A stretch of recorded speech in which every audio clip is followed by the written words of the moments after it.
our final roundup.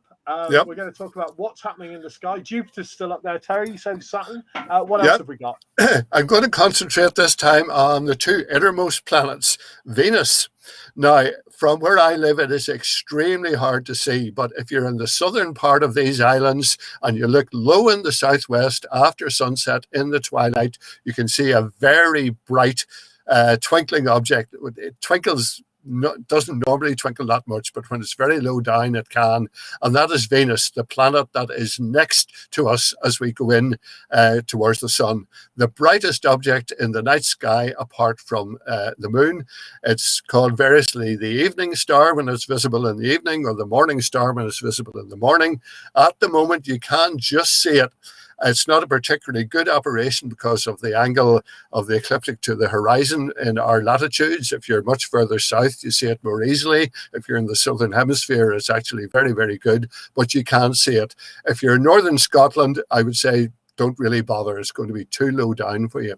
So that's the next planet as we go in towards the sun. The innermost one, Mercury, is actually visible in the mornings, and this is quite a good apparition.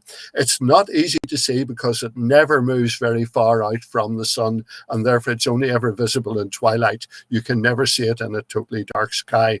So if you look low in the southeast in the mornings, starting, say, about 50 minutes before your local sunrise, and that will depend where you are in these islands to get that time, but you can find that out easily enough. Look for a bright object in the twilight. If you have binoculars, that'll make it an awful lot easier. It's visible up to about roughly half an hour before sunrise, then the sky starts to get too bright. But from now on, up for basically for the next 2 weeks, it's fairly faint at the moment, but still bright enough to see. It will be getting brighter and brighter for the next week, 10 days or so. And two dates to look out for. On the 1st of November, it'll be about 4 degrees above and left of the bright star Spica in Virgo. Nearly had a mental blank there for a moment. And it'll be very interesting to compare the color of Mercury, which is often described as slightly pinkish, with the blue-white of Spica. And then on the 3rd of November, the waning crescent moon will lie just about 6 degrees above and to the right of Mercury. So if you've never seen Mercury, that is a particularly good time to look out for it.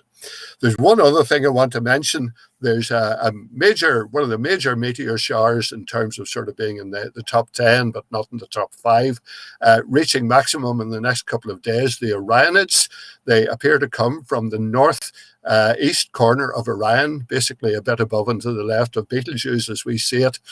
It's quite a good shower, 20 or so meters per hour, visible in good conditions. Unfortunately, for this year, the moon is almost full, but while the maximum is on the 22nd of October, you can still see some tonight and the next couple of nights. And if you go out and get the moon somewhere out of the sky where it's not actually shining in your eyes, by making sure that you position yourself where it's behind the gable of the house or behind a tree or something like that, so it's not shining directly into your eyes, and look up in that general direction, you may see some of these Orionid meteors. The interesting thing is they're parts of Comet Halley, the best known comet of all.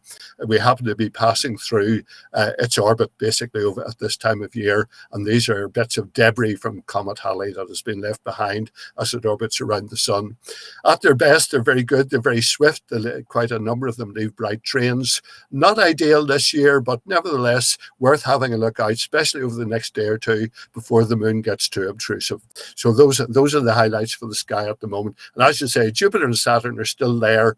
Get them if you can, if you have a telescope, before they disappear. Fabulous. Got a couple of final questions. Freddie has come up with one. Can you see Mercury with binoculars in Gloucestershire? Yes. Yep. I mean, I'm in Wiltshire, so just a bit south of you, Freddie. Yes, you definitely can. But as Terry was saying it before, obviously it's in the morning sky, so it means getting up quite early, and basically make sure that as soon as it's sunrise, don't start looking anymore with binoculars or whatever.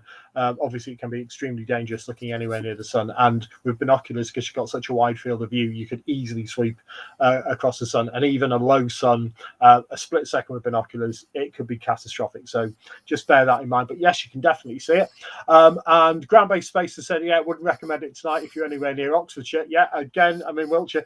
The weather's not playing ball at the moment, Terry, for us in the UK.